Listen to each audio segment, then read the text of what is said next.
কি চাই আছা? ৰয় ভাই, কালি IPL পইচা লগাইছিলোঁ, RCB হাৰিল, 500 টকা এটা লগাইছিলোঁ, তাকে মন চন ডাউন হৈ আছে। এতিয়া কি কৰোঁ তাকে চিন্তা কৰি বহি আছোঁ, হাতত এটাও পইচা নাই, থাকাকেইটাও লগালোঁ 500 টকা। কালি মই আকৌ CSK জিকোতে ভালে লাগছে, মই CSK চাপৰ্ট কৰোঁ। তই ফটাফট ইয়াৰ পৰা চাই লাগ, মই RCB হে, তই CSK যদি ইয়াৰ পৰা আঁতৰ, মোৰ পইচা পাতি গেছি ভাই, মাথা মুৰা গৰম উঠি আছে, ফটাফট চাই লওঁ। আহবাৰৰ পৰা অসমকে চাপৰ্ট কৰিব লাগিব, কাৰণ আহবাৰৰ পৰা অসমত টিম ওলাব, গতিকে অসমৰে হৈ থাকিব লাগিব। এতিয়া বেলেগ টিম হৈ থাকি কাম নাই আৰু এই চাইছোঁ। এটা বহি কিন্তু বঢ়িয়া লাগে দেই গৰমৰ দিনত, ধুনীয়া ধুনীয়া বতাহ চলি থাকে, একদম বেলেগ স্পৰ্টিং লৈছে দেখোন, হালধীয়া। IPL চাই আছা নেকি? চাই আছো, দেখা নাই হালধীয়া টি-চাৰ্ট, CSK ফেন হৈ গ'ল। ধনী আৰু খেলা কৰে ৰিজন নৰহে। তই কাক চাপৰ্ট কৰে নহয়? মই মুম্বাইক চাপৰ্ট কৰোঁ, মই মুম্বাই ইণ্ডিয়াৰ। হাৰ্দিক পাণ্ডিয়া নেকি? চাপৰি চাপৰি মোক আজি ইণ্ডিয়ান একলেট কৰিছা, চাবি এবাৰ মুম্বাই ইণ্ডিয়ান এবাৰ জিকবো খেলা।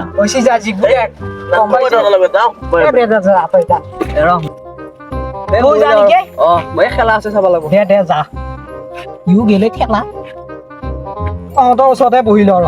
বাকী বাৰ সৰু ছোৱালী কাক চাপৰ্ট কৰা হে? মই ৰনাল্ডো সাপোৰ্ট কৰো। ৰনাল্ডোক চাপৰ্ট কৰা? বাপ যা, আজি ৰনাল্ডো খেলা আছে, যা। নাই নিজ হ'ব, যা তোৰ ওচৰতে বহি ল। গোটেই মহা গেল, তই কাক চাপৰ্ট কৰা? তোকে চাপৰ্ট কৰোঁ। কলকাতাক চাপৰ্ট কৰা নেকি? তোক কলকাতাৰ মানুহে লাগে দে, কিন্তু একদম পুৰা কলা চলা একদম বাঙালী হানে লাগে, কিন্তু ঠিকে কৰি আছা। তই কাক চাপৰ্ট কৰ? মই দেখিছানে নাই, এয়া pink colour Rajasthan royal, Riyan Parag জিন্দাবাদ দিলেই আছে পুৰা একদম। অসমৰ ল'ৰা না, পুৰা চাপৰ্ট কৰি আছো দে। এতিয়া আজি সন্ধিয়া হ'ল, যা কালি লগ পাম। আজি চেন্নাই আৰু কলকাতাৰ খেলা আছে না, দে যা তুই যাওঁ। আৰু দুটাকৈ নতুন IPL টিম গঠন হ'ব পাৰে, আৰু তাৰে এটা অসমৰ গুৱাহাটীৰ পৰা হ'ব পাৰে। আৰু খবৰ অনুসৰি IPLত হ'বলগীয়া দুটা নতুন টিমৰ ভিতৰত এটা টিম নৰ্থ ইষ্টৰ পৰা হ'ব, হয়তো গুৱাহাটীৰ পৰা হ'ব পাৰে, আৰু সেই টিমটো কিনিবলৈ ইচ্ছা প্ৰকাশ কৰিছে উদ্যোগপতি গৌতম আদানীয়ে। IPLত অসমৰ টিমো ওলাব, বিৰাট ভাল লাগছে। কিবাটা কমা লাগব ৰ, টিমিটা বন্ধ কৰি থৈ যাওঁ ৰ।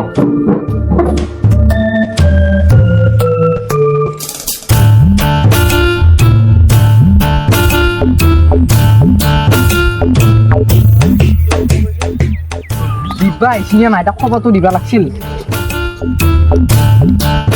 এই দ্বীপ দুখন আহায়ে নাই, খবৰটো দিবা লাগিছিল তাক। দ্বীপ নাহে নেকি? কিবা অহা নাই, তাক এটা খবৰ এটা দিবা লাগিছিল। কিনো দৰকাৰ দিব লাগে ইমান? হয় পাই, দৰকাৰ এটা আছিল। মই কালি নিউজত পাইছো, এই আমাৰ অসমৰ নেক্সট ইয়াৰ IPLৰ টিম ওলাব, তাকে এতিয়া কাজিৰঙা ৰাইন'জ বুলি আহিব নেকি।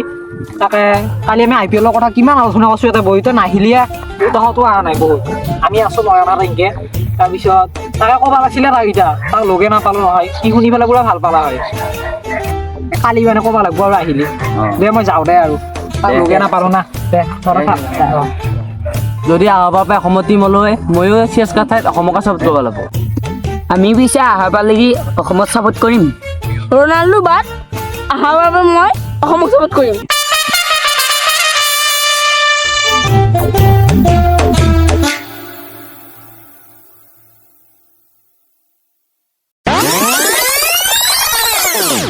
তই কাক চাপৰ্ট কৰা?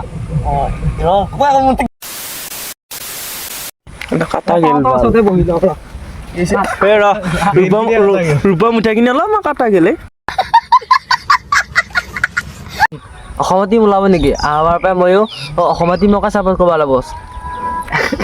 তই কিনো দৰকাৰ দীপৰ লগত কথা যদি অসমৰ টিম আহবাৰ পৰা ওলোৱাই কি ক'ব ৰে, যদি আহবাৰ পৰা